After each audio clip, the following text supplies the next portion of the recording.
Lição número 15. Grávida pelo Espírito Santo.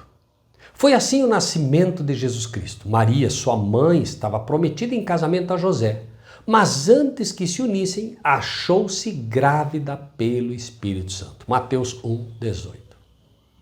Deus tem chamado um povo para que não apenas ensine a verdade, mas que ensine a verdade presente, pois é esta verdade que fará a grande diferença nos tempos em que vivemos. E qual seria a verdade presente em relação ao texto acima?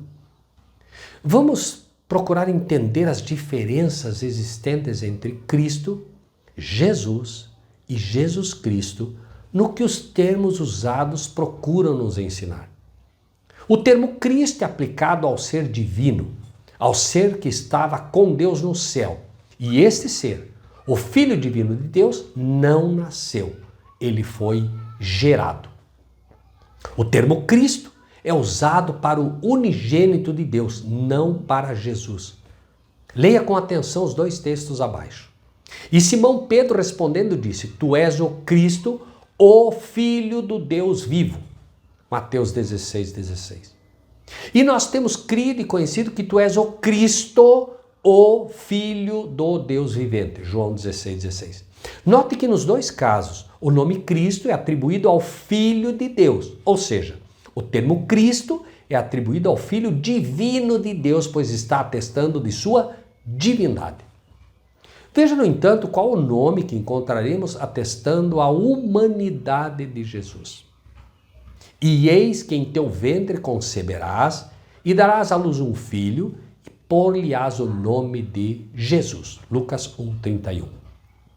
O nome Jesus é dado àquele que nasceu de Maria, ou seja, um ser humano.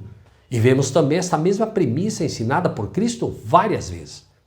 Ele, Jesus, identificava-se como o Filho do Homem, atestando sua humanidade.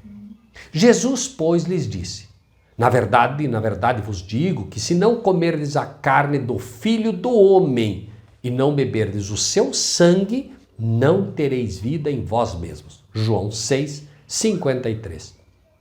Pergunte-se a si mesmo, considerando que enquanto Cristo estava no céu, enquanto divino, em sua essência, poderia alguém comer sua carne ou beber o seu sangue, se ele não tinha carne e sangue? Cristo, ao assumir a natureza humana e somente após isso, passando a ser Jesus, é que pode oferecer carne e sangue, pois somente assumiu um corpo de carne e sangue quando nasceu de Maria. Veja ainda o esforço de João ao tentar ensinar a nós a diferença existente entre Cristo e Jesus no que diz respeito ao tempo e à verdade presente. Diz o livro de João, no capítulo 1, versículo 14, e o Verbo se fez carne e vimos a sua glória como a glória do unigênito de Deus. Por que João diria que viu junto com os apóstolos a glória de Jesus como a glória de Jesus? Ou seja, isso seria absurdo. O que João está tentando nos ensinar é que em Jesus, o Filho do Homem, o ser humano, o que assumiu a carne de pecado, foi visto nele a glória de Cristo, o Filho de Deus, o Filho divino. João queria que os judeus entendessem que aquele ser completamente humano era e sempre será o Filho de Deus. Não confunda com ser Deus ou com ser divino em substância, e menos ainda um ser híbrido, meio Deus, meio homem. É preciso entender que o Filho do Homem, Jesus, jamais deixou de ter um Pai divino e jamais deixou de ser reconhecido como tal por Deus.